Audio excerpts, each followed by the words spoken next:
Hey everybody, Beth here.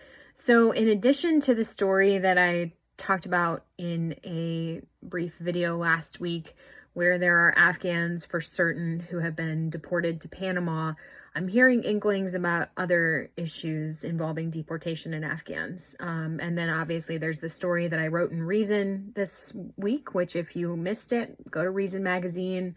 I wrote about an Afghan intelligence officer who fled across the border because he couldn't use the SIV program as a government employee, an Afghan government employee, and he didn't have someone to refer him to the US rep. And so he used the southern border, came in, was paroled in with 2 years of parole, was in the middle of his asylum seeking process, and at his 1-year check-in with ICE, he was detained, and still remains detained today. And his parole has been revoked, reasons not given. So there's a lot going on right now. Obviously, the people involved in US RAP are still impacted. SIV candidates are concerned about what the future looks like for them. And so here is where I come in. If you know anyone who has been deported, please contact me. I know many people who want to know what's happening right now and who are trying to make sense of this so that they can help other Afghans.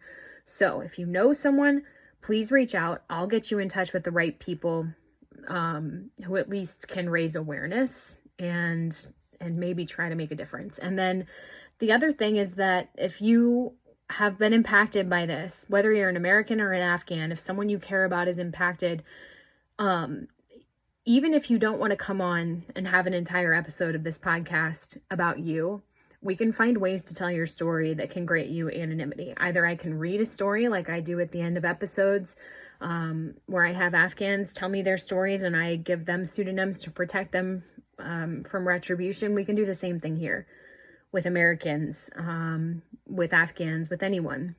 I have no qualms with that. The other thing is that maybe you feel like you have a story, but you only need 10 minutes to tell it. I could make a compilation episode with a lot of those stories and just kind of show the impact in that way of all of these changes. And I'm happy to do it. That's something that matters to me. And I just want to, the thing I find at times like this is that motion is better than sitting there.